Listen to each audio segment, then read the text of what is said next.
Welcome to a special edition of Your View with me, Nkgopotse JJ Tawan. We're coming to you from Parliament in the old Assembly chamber. I'm told that this is where the apartheid laws used to be passed. In fact, it is where Verwoerd was murdered. And of course, today it serves as one of the chambers. In fact, a number of caucuses take place here, a number of sittings take place here. And today we are honored to have as our guest tonight the Speaker of the National Assembly, Thandi Modise. Thank you so much for your time. Really, really appreciate it. I was making a joke earlier to say, when Mahomet cannot come to the mountain must go to Mahomet. We thought you are busy here, so we'll come to where you work and talk to you about the work you've been doing. Well, we appreciate that. Any time to get an opportunity to talk to the people who have brought us here, the listeners and the voters. Absolutely. How has it been, to switch from being in the NCOP to being in the National Assembly? And I'm asking this precisely because we've just had some conversations with people at the NCOP, and we're asking them the question, do they feel a little bit like a rubber stamp? Do they feel a little bit like a cousin of the parliamentary system as such? So I would like to hear whether you saw how you saw the transition in moving from the NCOP to the National Assembly. Look, JJ, I'm one of the lucky ones. I started here in 1994 to 2004 in the National Assembly. 8 of those 10 years was as a chairperson. I've been a speaker in the province and premier.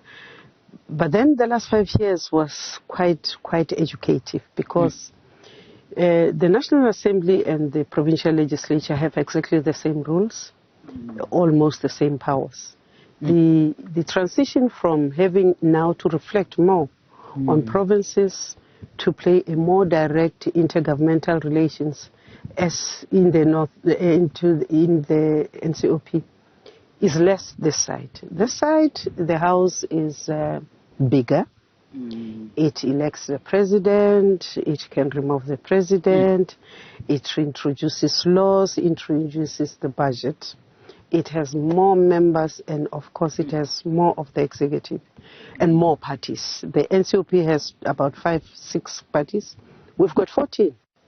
And therefore, to deal with 14 parties, different ideologies, different characters, is quite a handful sometimes. But it is interesting because, in fact, that is where you get to represent most of the views of South Africa. It is where you have a bit of more chance to integrate ideas, to lobby better, to make sure that what the South Africans want really comes from there.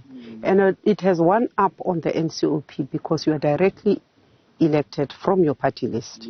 The NCOP, they are elected via the provinces, but also they are really not elected. They are seconded by the provincial legislatures.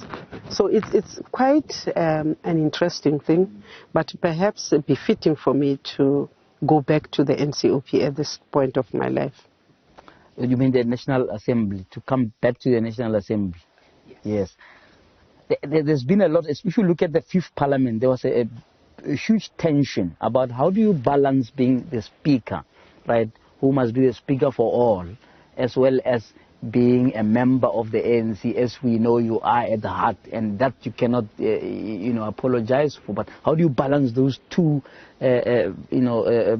characters that you have to live out? You have to live out being an independent, neutral, almost Speaker, but at the same time you are from the ANC and you have been that all your life. It's not a problem. When you become a leader of anything, whether you could stop feeling or wherever you are, your first responsibility is to make sure that whatever it is that you are leading works. It is your ability to negotiate with the people you are supposed to lead. It is to be able to take your personal feelings sometimes out of it. So for me, it's not a big train smash.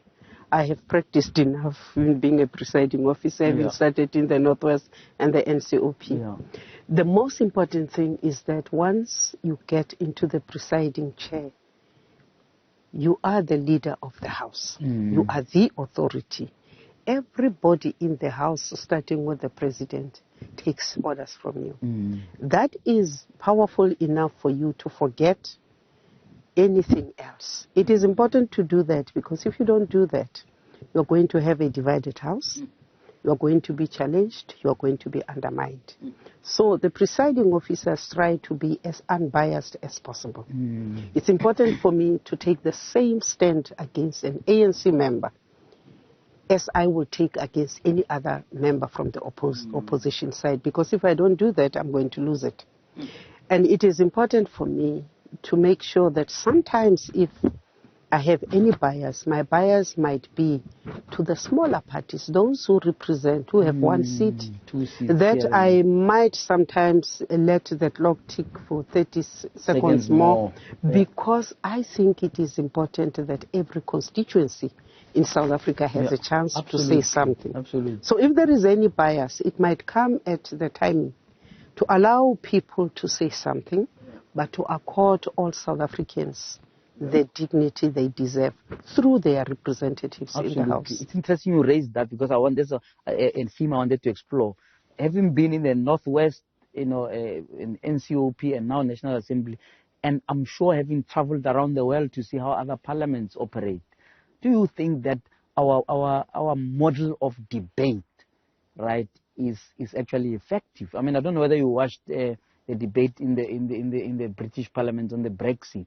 You know, the dynamic way in which speakers, stand up and actually give each other a chance without reference to the speaker. Sometimes it looks a bit chaotic, but actually it looks like a real debate, because what you have is speakers speaking one after another. Somebody can just get away with saying something that's completely not true or not even, worthy of debate, but the next person who will contradict them is speaker number 30 on what is called, there's something that you release called the speaker's list.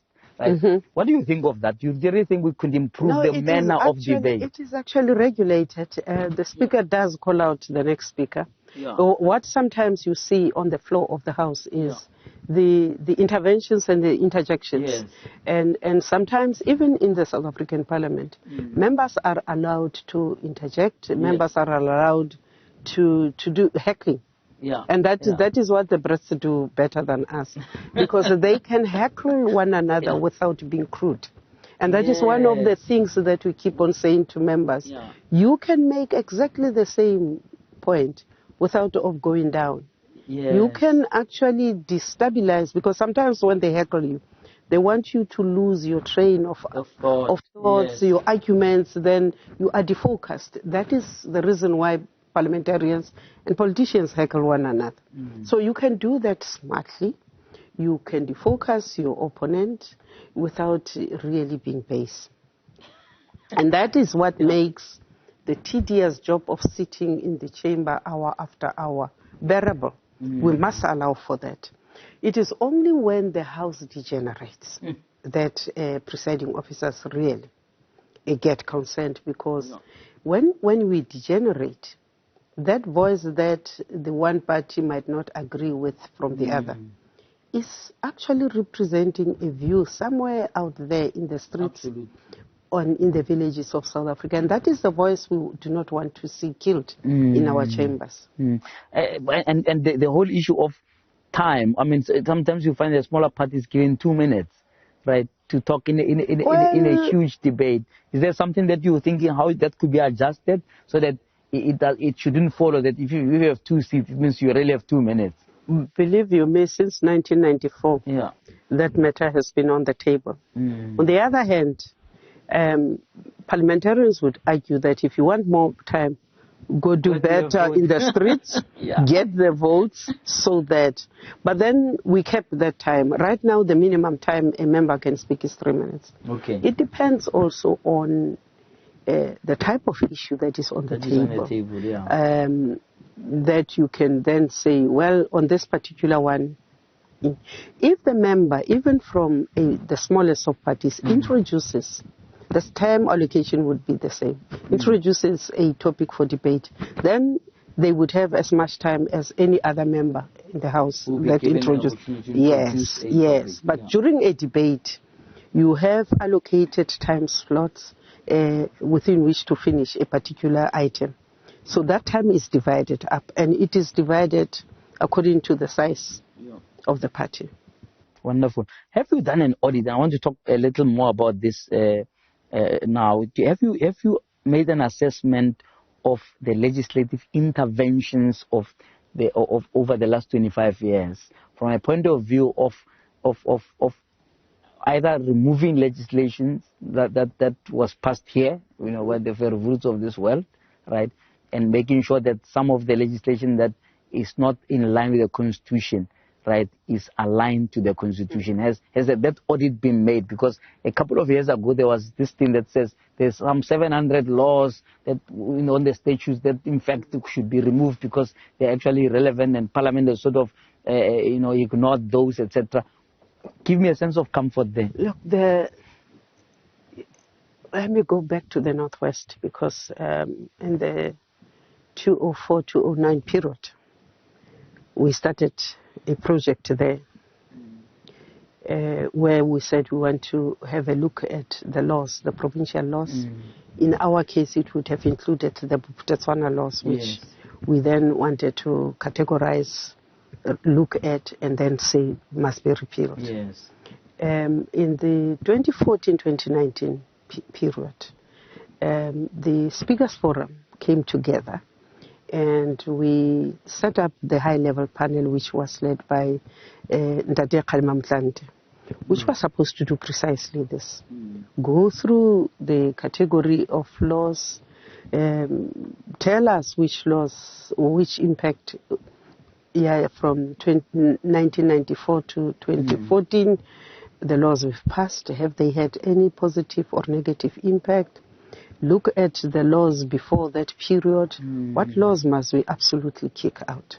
And that is the exercise that we are continuing with, because a few weeks ago we met again with the speakers from the provinces, and we said that project actually has not been exhausted. We need to now actually come out with a catalogue. Act so-and-so, 1954, this was the impact. Is it still relevant? No.